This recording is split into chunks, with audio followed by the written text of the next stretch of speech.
The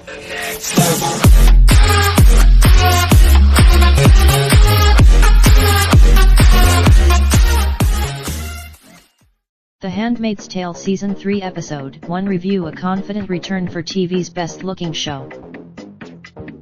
Spoilers lay ahead for The Handmaid's Tale, Season 3, Episode 1. Well, but at least The Handmaid's Tale, arguably the second biggest televisual event of the year, looks to be staying the course.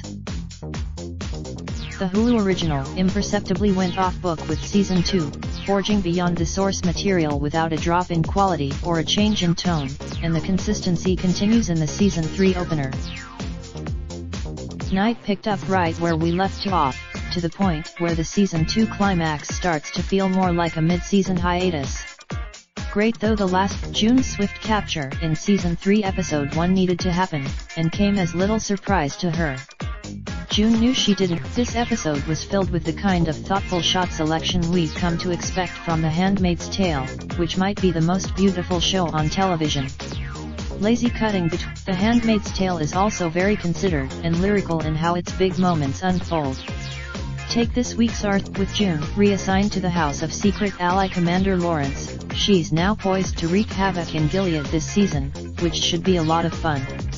I expect outside of Gilead, Emily was in awe of Canada's hospital facilities and cheerfully non-fascist staff.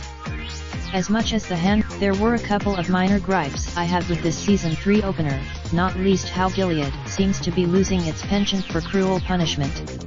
June escapes her, but this was still a confident and intriguing return for the show, which for now is holding back its ace in the hole, the return of a supremely pissed off Aunt Lydia. Raindrop, drop top, smoking, no cooking the hot pot. Fucking on your bitch, yeah, that. Looking up